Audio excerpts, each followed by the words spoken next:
Hello guys, welcome back my YouTube channel.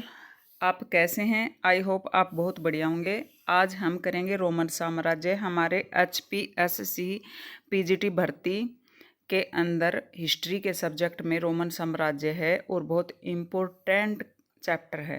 तो please guys, video को पसंद आए तो ज़रूर लाइक करना।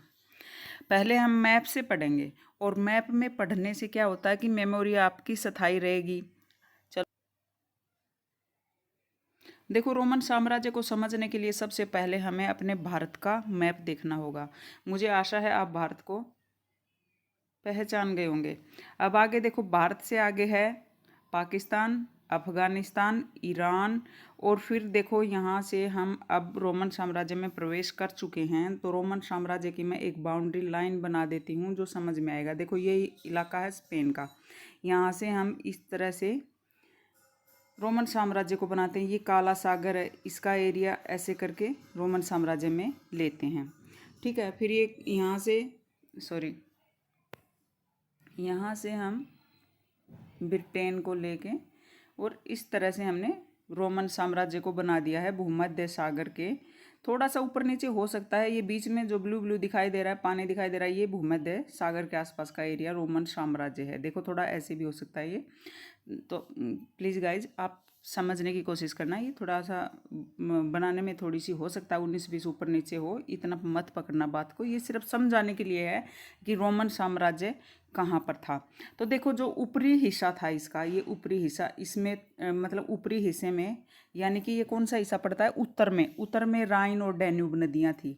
ठीक है, राइन और डैन्यूब नदियाँ थी। और अगर आप दक्षिण में जाओगे तो दक्षिण में क्या है? सहारा रेगिस्तान। ये क्या है? अफ्रीका है। तो यहाँ मान लो कि यहाँ सारा रेगिस्तान है। समझ जाना कि इसकी जो भौगोलिक स्थिति है वो बताने की मैं कोशिश कर रही हूँ। ऊपर राइन और डैन्यूब नदी यानी कि उत्तर में, और नीचे सहारा रेगिस्तान। इतना समझ गए। ये काला सागर है। जैसे काला सागर, ये थोड़ा सा पानी सा दिखाई दे रहा है, ये वाला काला सागर है। और ये एरिया स्पेन का है। ये यूके है, ब्रिटेन। यहाँ फ्रांस का एरिया है, इसके इधर साइड में आओगे। और देखो, ये तो पतला सा, ये थोड़ा सा दिखाई दे रहा है, ये है इटली, जहाँ पे रोम साम्राज्य का उदय हुआ था। आई होप कि आप समझे होंगे। तो ये थोड़ा सा बताने का प्रयास किया है। और अब देखो, मैं आपको एक मैप और दिखाती हूँ, ये थोड़ा ठीक समझ में आ जाएगा। देखो, ये भूमध्य सागर का एरिया है, ये भूमध्य सागर का एरिया है, ये जैसे दिखाई दे रहा है। ठीक है, और इसके देखो, ये काला सागर है। इसकी ये कस्तुनतुनिया है, जो कॉन्स्टेंटाइन ने यहाँ राजधानी बनाया था। ठीक है, इसमें कुछ शहर हैं जो बहुत मतलब प्रमुख शहर हैं, जिनका नाम लिखा हुआ है। ये नीचे की तरफ क्या था? रेगिस्तान था अफ्रीका के अंदर। तो 3 महाद्वीपों में देखो ये फैला हुआ है। ये यूरोप है, इस साइड एशिया है, और इस साइड अफ्रीका है, और ये हिस्सा स्पेन का है। ठीक है, पश्चिम में स्पेन की तरफ है और इधर ईरान तक ये फैला हुआ था। आई होप कि आपको समझ आया होगा। चलो अभी नोट्स करते हैं। 3 महाद्वीपों में फैला रोमन साम्राज्य के पूर्ववर्ती परवर्ती कालों का वर्णन करते हुए सामाजिक, आर्थिक व राजनीतिक परिस्थितियों का विवेचन कीजिए। अभी आंसर है, 3 महाद्वीपों में फैला रोमन साम्राज्य के पूर्ववर्ती परवर्ती कालों का वर्णन करते हुए सामाजिक, आर्थिक व राजनीतिक परिस्थितियों का विवेचन कीजिए। इसके अंदर क्या है? इसके अंदर मैंने हैंड रिटन्स नोट बनाए हैं और 2 पार्ट में इसको डिवाइड किया है, क्योंकि एक लंबी वीडियो बन जाती, उसमें क्या था, लंबी वीडियो बनने के बाद में फिर अपलोड होने में मेरे को थोड़ी सी समस्या आती है। तो प्लीज़ गाइज समझना, और 2 पार्ट में इसको ज़रूर देखना। आपका कॉन्सेप्ट क्लियर नहीं हो जाए तो मुझे बताना, फिर कमेंट ज़रूर करना। देखो, अभी देखो, लैटियम क्षेत्र कबीलों का क्षेत्र था, जिसमें आपसी संघर्ष होने के प्रमाण मिले हैं। ये लैटियम क्षेत्र कौन सा था? जो इटली के आसपास का क्षेत्र था। उस क्षेत्र का प्रधान कबीला था एल्बा लोंगा कबीला। कौन सा कबीला था? एल्बा लोंगा कबीला था ये कबीला। ये राजा की बेटी की शादी मार्स देव मतलब अल्बा लोंगा कबीला के राजा की बेटी की शादी मार्स देवता, जो इनका प्रधान देवता होता था रोमन साम्राज्य में, उससे हुई। इस जोड़ी से रोमलस व रेमस नामक 2 पुत्रों का जन्म हुआ। कहते हैं ये दोनों पुत्र मादा भेड़िया का दूध पीते थे। भाई पी लेते होंगे खेलते हुए, ठीक है। रोमलस ने लेटियम क्षेत्र की नाकाबंदी कर दी। ये देखो ऐसे नहीं कि बचपन में ही कर दी, जब वो गभरू जवान हो गया होगा, जब उसको राज्य की चाहना हुई होगी, तो उसने लेटियम क्षेत्र की नाकाबंदी कर दी। क्योंकि इनमें तो जैसे प्रधान कबीला था, उसमें भाई उसका नाना खुद राजा या शासक था, तो हर किसी के अंदर में जैसे पालन पोषण होता है उसी हिसाब से डिमांड हो जाती है। तो क्या हुआ, रोमलस ने लेटियम क्षेत्र की नाकाबंदी कर दी। लेटियम क्षेत्र कौन सा था? इटली का क्षेत्र। इसे कोई कबीला पार न करे, देखो ऐसे ही होता था।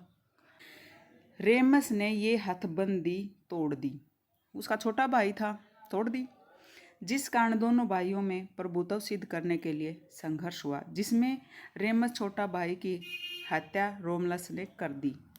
क्रूर तो होते ही थे, राज्य की चाहना में कितने सारे एग्जाम्पल हैं। 1 को मारा, 2 को मारा, 3 को, भाइयों को भी मार देते थे, तो ये कोई बड़ी बात नहीं है। भाई को मार दिया और अन्य कबीलों का भी दमन कर दिया, और कबीलों का दमन करके सबसे सर्वोपरि बन गया। इसी के साथ कई कबीलों का दमन किया और रोम शहर की नींव रख दी। पहल रोमन साम्राज्य राजतंत्र था, फिर गणतंत्र का सफर तय करते हुए दोबारा राजतंत्र का चोला ओढ़ लिया। देखते हैं, रोमन साम्राज्य 3 महाद्वीपों में फैला है, यूरोप, पश्चिम एशिया और उत्तरी अफ्रीका, जो हम मैप में कर चुके हैं। अब देखो, रोम साम्राज्य के जानकारी के स्रोत, जहाँ से हमें जानकारी मिलती है या इतिहासकारों ने जहाँ से जानकारी जुटाई है, वो है पाठ्य सामग्री, परलेख या दस्तावेज, भौतिक अवशेष। अब आगे इनमें भी पता चल जाएगा। तो देखो, पाठ्य सामग्री के अंदर आता है वृष वृत्तांत, पत्र। ये वृष वृत्तांत को अनाल्स भी बोल देते थे। ये हर सालाना लिखे जाते थे, ये सरकारी दस्तावेज की तरह होते थे, लेकिन ये लिखे जाते थे पत्र, व्याख्यान, प्रवचन और कानून। इन चीज़ों से, ये तो पाठ्य सामग्री में थे, जो पेपाइस के पत्ते के ऊपर लिखा जाता था। वो पांडुलिपियाँ पांडुलिपियाँ इतिहासकारों को मिली हैं, उन्हीं के आधार पर ये इतिहास बनाया गया है। अब देखो, परलेख और दस्तावेज। देखो, दस्तावेज सरकारी दस्तावेज थे, जो लैटिन और ग्रीक लैंग्वेज में बनाए जाते थे। रोम के शासन को इसके अंदर खूब लिखा गया है। तो ये पेपाइस के पत्ते पर लिखा जाता था, जो नील नदी के किनारे उगता था। अब नेक्स्ट देखते हैं भौतिक अवशेष। भौतिक अवशेष में क्या है? इमारतें, बर्तन और सिक्के आदि, ठीक है। अब नेक्स्ट पेज देखते हैं। देखो, पेपाइर्स का फिर जिक्र आ गया है। एक सरकंडे जैसा पौधा था, जो नील नदी के किनारे उगा करता था। इससे लेखन सामग्री तैयार की जाती थी। इन पौधे के पत्ते पर लिखा जाता था, जो रोम शहर में सैकड़ों पेपाइर्स कानूनी दस्तावेज के रूप में मिले हैं, जिसमें कानूनी उठापटक के साथ साथ आपसी लेन देन के साक्ष्य मिले हैं। मिस्र के काप्टिक भाषा में पेपाइर्स मिले हैं। जो मिस्र में है ना, वो काप्टिक भाषा में मिले हैं। देखो, आगे हम पढ़ेंगे, बड़ा साम्राज्य था, अलग अलग भाषाएं अलग अलग क्षेत्र में बोली जाती थी। इसी तरह मिस्र की तरफ काप्टिक भाषा बोली जाती थी। अब आगे देखते हैं काल। समझने के लिए रोमन साम्राज्य को काल के हिसाब से चरणों में विभक्त किया है। आमतौर पर पूर्ववर्ती और परवर्ती काल में समयानुसार बांटा है, परंतु इसमें 3री सदी का मध्यकाल भी आता है। देखो, कई बुक में तो परवर्ती और पूर्ववर्ती ही है, ठीक है, लेकिन इसको समझाने के लिए 3री सदी का मध्यकाल भी बोलते हैं, जो इन दोनों के बीच में ये उठापटक आती है। 3री सदी का मध्यकाल या 3री सदी का संकट भी कहा जाता है, ठीक है। आगे देखते हैं इसका समय। पूर्ववर्ती काल 509 ईसा पूर्व से 3री सदी तक। जैसे 509 से तो गणतंत्र था, और जूलियस सीजर तक गणतांत्रिक ये साम्राज्य रहेगा। फिर आ गया मध्यवर्ती काल, 3री सदी का संकट, जिसमें बहुत उठापटक हुई थी। परवर्ती काल ये हो गया 3री सदी के बाद का काल, संकट काल के पश्चात का समय भी बोल देते हैं, जो हम आगे पढ़ते हैं।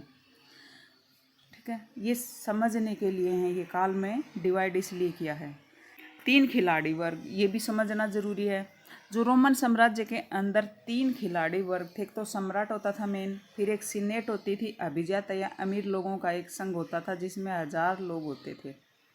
ठीक है, ये कानून बनाते थे, ये राजा पर नियंत्रण रखते थे, ये बहुत कुछ जो राजा को भी नियंत्रित रखते थे ये। और एक सेना होती थी, जो किसी भी राज्य का प्रमुख हथियार ही सेना है। ठीक है, चलो नेक्स्ट आगे देखते हैं। भाषाएं, बड़ा क्षेत्र होने की वजह से भाषाएं भी कई थी। उदाहरण के लिए दस्तावेजों और सरकारी कामकाज की भाषाएं लैटिन और ग्रीक थी। ठीक है, और पश्चिमी यूरोप में लैटिन भाषा का तथा पूर्वी यूरोप में ग्रीक भाषा का बोलबाला था। ये भाषाएं भी पता करना जरूरी है, इनको दिमाग में रखना जरूरी है। अब नेक्स्ट देखते हैं। रोम शहर में लैटिन ग्रीक भाषा बोली जाती थी, स्पेन में केल्टिक भाषा तथा अफ्रीका में प्यूनिक बोली जाती थी। देखो ये भी पढ़ना जरूरी है, ये नहीं कि हम ऐसे ही लगा दें, क्योंकि हमारे भारत में भी अलग अलग भाषाएं बोली जाती हैं। साउथ में जैसे साउथ के कई भाषाएं हैं, उत्तर में आ जाओ हिंदी चलती है, तो इस तरह से वहाँ भी बड़ा साम्राज्य था वो तो उसके अंदर भी कई लैंग्वेज थी। प्रमुख शासकों का शासन। अब देखो किसी भी साम्राज्य को पढ़ो, उसके शासकों का अध्ययन करना बहुत ज़रूरी है। तो हम यहाँ जूलियस सीजर से स्टार्ट करते हैं और अन्य प्रमुख शासकों का भी अध्ययन करते हैं। ये जूलियस सीजर कौन था, बहुत नाम सुना है, इसने क्या किया था क्या नहीं किया था, चलो अभी इसमें पोस्टमार्टम हो जाएगा। जूलियस सीजर ने 29 अक्टूबर 49 ईसा पूर्व से 15 मार्च 44 ईसा पूर्व तक शासन किया। देखो 29 अक्टूबर 49 यानी जूलियस सीजर ने 29 अक्टूबर 49 ईसा पूर्व से 15 मार्च 44 ईसा पूर्व तक शासन किया। इस शासक ने तानाशाह राजतंत्र की स्थापना की, क्योंकि इससे पहले गणतांत्रिक गतिविधियां चलती थी और इसने क्या किया था, तानाशाह राजतंत्र की स्थापना कर दी थी।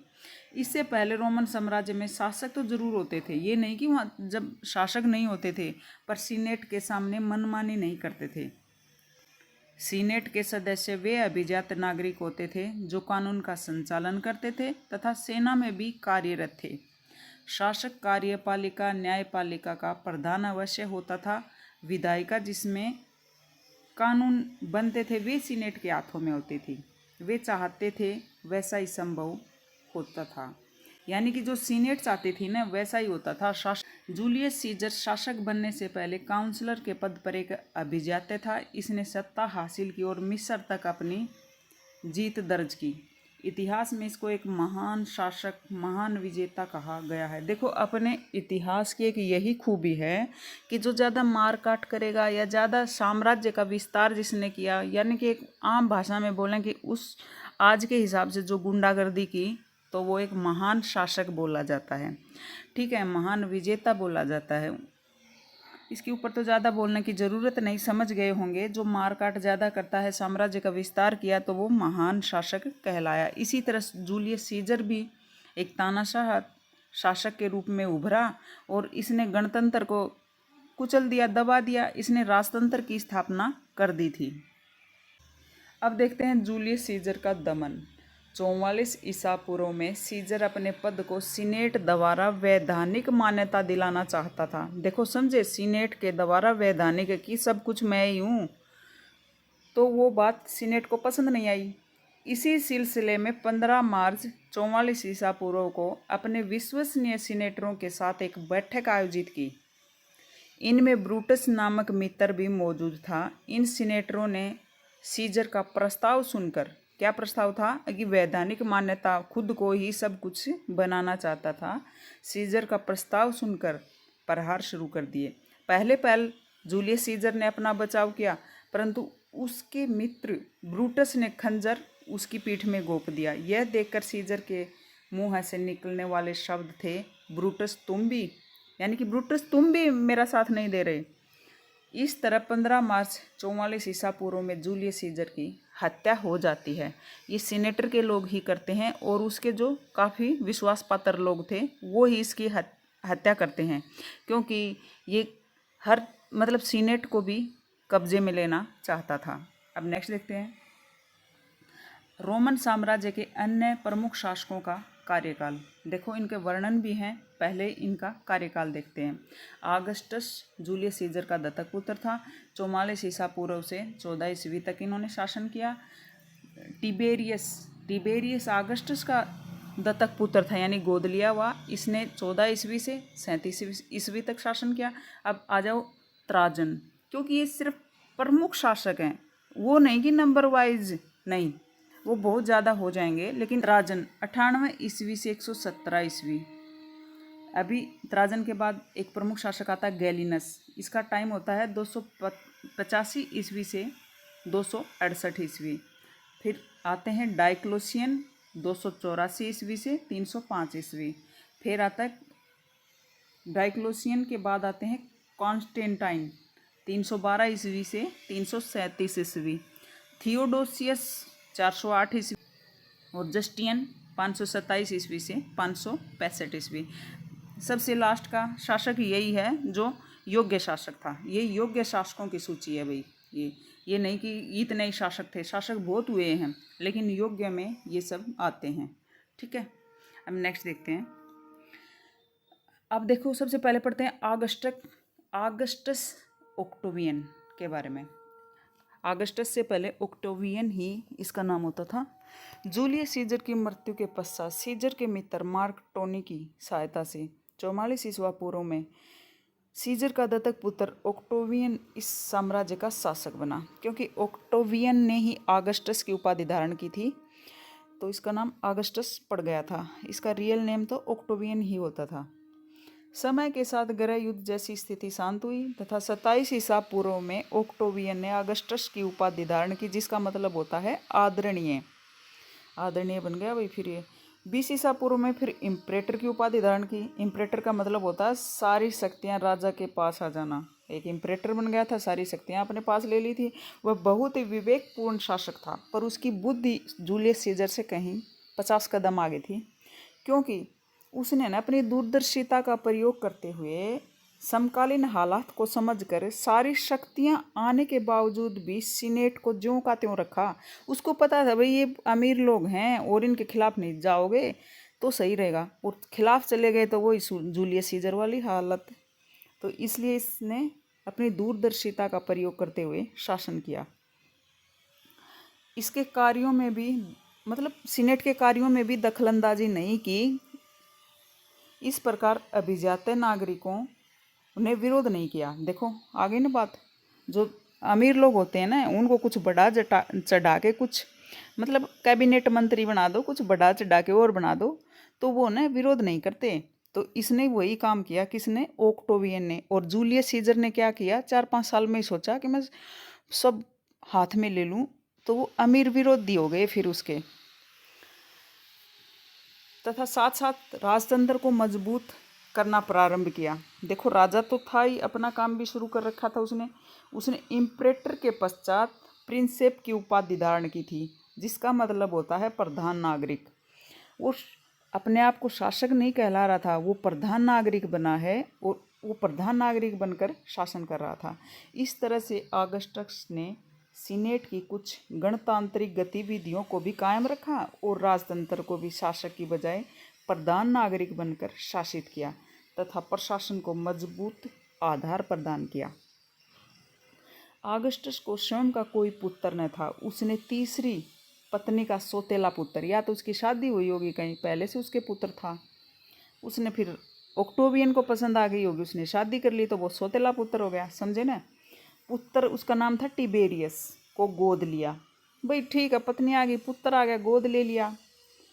अपने शासनकाल में ही सीनेट से दत्तक पुत्र को अपना उत्तराधिकारी नियुक्त करने की आज्ञा प्राप्त कर ली।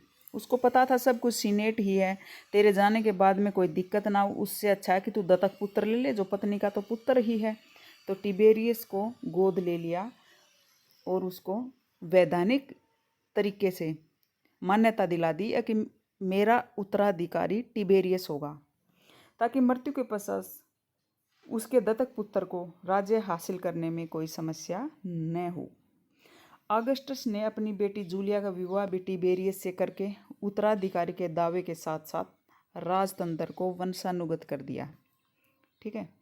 ऑगस्टस का काल शांतिपूर्ण का काल माना जाता है, जिसे पैक्स रोमाना भी कहते हैं, क्योंकि इस काल में गृह युद्ध जैसी परिस्थितियों पर विराम लगा था और सीनेट के हाथों में गणतांत्रिक गतिविधियां भी चलती रही, जिसमें विरोधाभास की स्थिति उत्पन्न नहीं हुई, क्योंकि उसने समझ के साथ काम किया था। नेक्स्ट देखते हैं टिबेरियस। अब भाई टिबेरियस आ गया। ऑगस्टस का दत्तक पुत्र टिबेरियस ने 14 ईस्वी से 37 ईस्वी तक शासन किया। 14 ईस्वी में मृत्यु हो गई थी किसकी, ऑक्टोवियन या ऑगस्टस की। उसके बाद ये शासक बनता है। इन्होंने साम्राज्य में शक्ति बनाई रखी और शासन का संचालन भी शांतिपूर्वक, मतलब शक्ति नहीं सॉरी शांति बनाई रखी और शासन भी शांतिपूर्वक तरीके से ही किया था।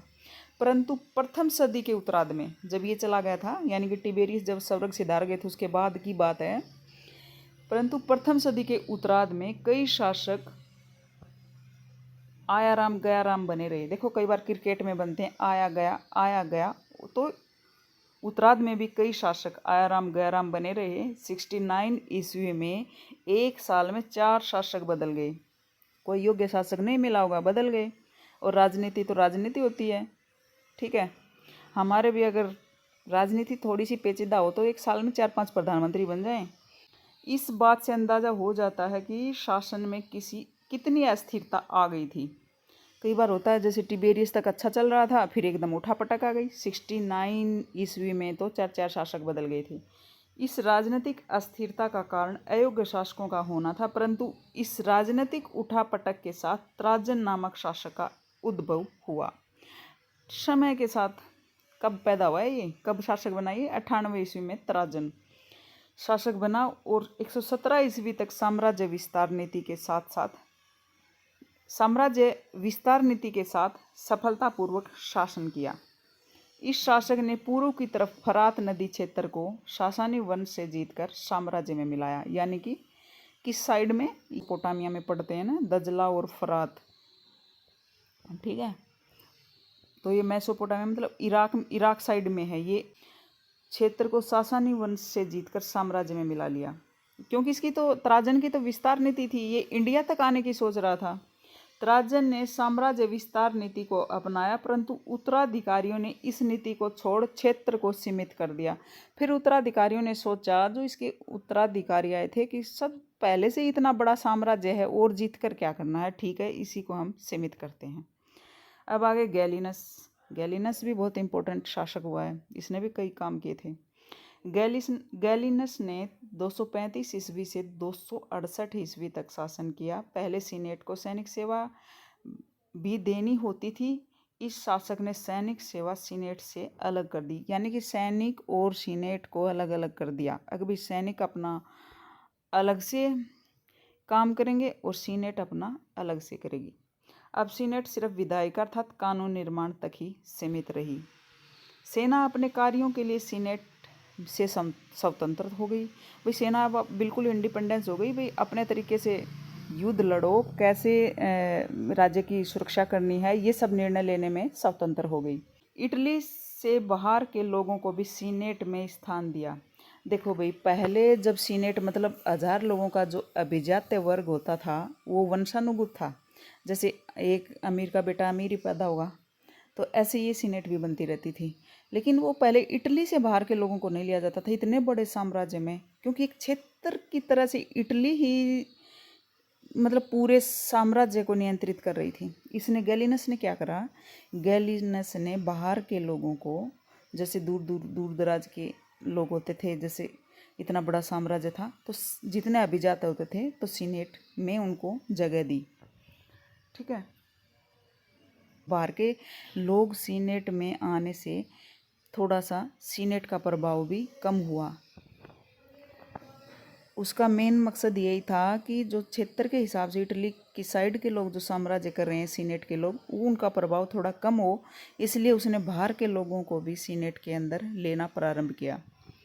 अब आ जाओ डायोक्लिशियन 284 ईस्वी से 305 ईस्वी तक शासक रहा। इसने बड़े साम्राज्य को अच्छे ढंग से नियंत्रित करने के लिए सुदूरवर्ती क्षेत्रों को छोड़ दिया।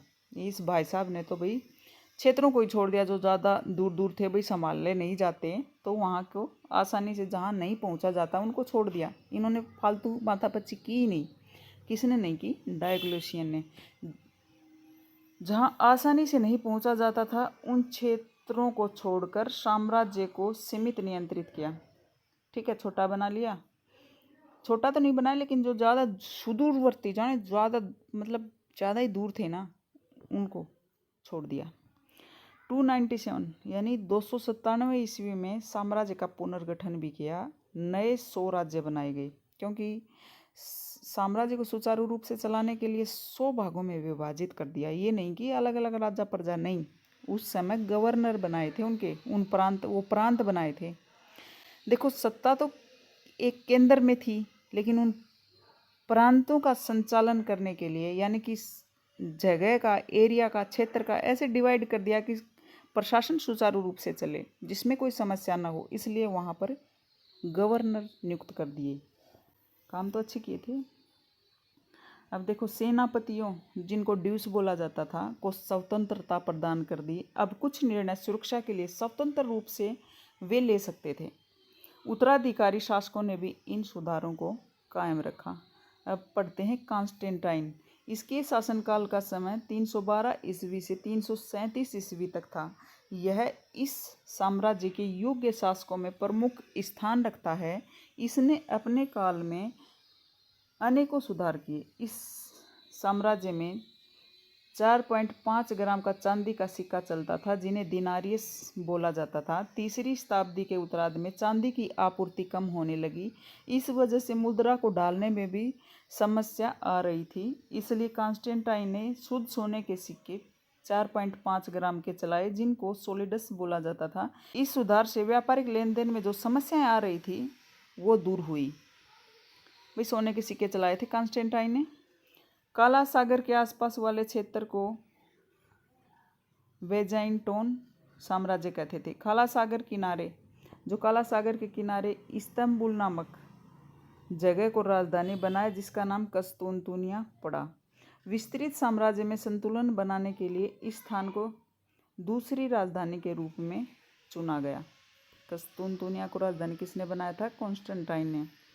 पहले उसका नाम कॉन्स्टेंबुल तथा बाद में कस्तूनतुनिया प्रचलित हुआ। ठीक है। ईसाई धर्म अपनाने वाला प्रथम शासक था, क्योंकि पहले बहुदेववादी थे, बहुत सारे देवताओं को मानते थे। वो धर्म छोड़कर, और ईसाई सबसे पहले अपनाने वाला कौन था? ईसाई धर्म को अपनाने वाला कॉन्स्टेंटाइन था। देखो नेक्स्ट देखते हैं। व्यापारिक कार्यों को बढ़ावा दिया। इसने देखो और भी काफ़ी सुधार किए थे। व्यापारिक कार्यों को बढ़ावा दिया, तेल की मिलें खोली, शीशे के कारखाने, उस टाइम देखो शीशे होते थे, शीशे के कारखाने तथा जल शक्ति से चलने वाले कारखानों की स्थापना की थी। अब आ जाओ थियोडोसिस। इसका कार्यकाल है 408 ईस्वी से 450 ईस्वी है भाई। इसने भी साम्राज्य को अच्छे ढंग से संभाले रखा। इसके समय में प्रमुख कार्य यह था कि इसने ईसाई धर्म को राजधर्म बनाया था। भाई कॉन्स्टेंटाइन ने तो क्या किया था? धर्म अपनाया था, और इसने तो राजा प्रजा में ही लागू कर दिया, राजधर्म बना दिया। अब नेक्स्ट देखते हैं जस्टिशियन योग्य शासकों में सबसे अंतिम शासक है, क्योंकि बाद में तो छिन्न भिन्न हो गया था साम्राज्य, लेकिन जस्टिशियन योग्य शासकों में सबसे अंतिम शासक माना जाता है। इसका कार्यकाल था 527 ईस्वी से 565 ईस्वी तक। इसने क्या किया था? बर्बर जातियों ने आक्रमण शुरू किए थे इसके कार्यकाल में, उनका दमन किया था इन्होंने। वो बर्बर जातियां थी, तो लोम्बार्डो, विसिगाथो जैसी बर्बर जातियों के आक्रमण को निरस्त कर दिया तथा बर्बरों से साम्राज्य को सुरक्षित करके जीते गए क्षेत्रों को साम्राज्य का अंग बना लिया। देखो जी, ये तो सब हो गया है शासकों के बारे में, जो योग्य और प्रमुख शासक थे ना, उनके बारे में हमने पढ़ लिया है। अब देखो, रोमन साम्राज्य को चलाने वाले खिलाड़ी, या जैसे बोलते हैं ना कि रोमन साम्राज्य के 3 खिलाड़ी या 3 वर्ग जिनसे प्रशासन चलता था, जो प्रशासन, इतना बड़ा साम्राज्य को ये 3 वर्ग शासित कर रहे थे। सम्राट तो होता ही था, लेकिन उसके जो सहयोगी थे सेना और सीनेट। देखो इसमें क्या है, सम्राट तो था, सम्राटों के बारे में तो पढ़ लिया। अब दूसरा है सीनेट। सीनेट का काम क्या था, कानून का निर्माण। इसकी विधायी शक्तियाँ इसके हाथ में थी। इनकी संख्या 1000 अमीर लोग होते थे। कार्यकाल उम्र भर चलता था। जो एक बार अभी जाते हैं तो उम्र भर इनका कार्यकाल था, जब तक ना मर जाए इतने। और राज्य में कानून सीनेट की सहमति से चलता था। राजा शासक पर नियंत्रण रखती थी। कौन रखती थी राजा और शासक पर नियंत्रण? सीनेट रखती थी। सीनेट की सहमति से ही कानून बनते थे और राजा पे भी नियंत्रण रखती थी। अब नेक्स्ट देखो, सेना क्या करती थी। सेना का काम युद्ध लड़ना, प्रशासनिक कार्यों के संचालन में सीनेट का भी सहयोग करना। लेकिन ये बीच में फिर अलग कर दी थी किसने? गैलिनस ने। सॉरी, अब आगे देखते हैं। राज्य प्रांतों गवर्नर प्रमुख होता था। भाई राज्यों में क्या था, प्रांतों का गवर्नर प्रमुख होता था, मतलब गवर्नर ही प्रमुख था। और नगरों में सिटी काउंसिलिंग होती थी। व्यवस्था के लिए मजिस्ट्रेट कानूनों की देखरेख में होता था। जो मजिस्ट्रेट होता था ना, वो कानून की देखरेख करता था। हेलो गाइज, वीडियो कैसी लगी? अच्छी लगे ना? और अभी एक पार्ट है, सेकंड पार्ट भी बहुत जल्द आने वाला है, तो आप ज़रूर देखना।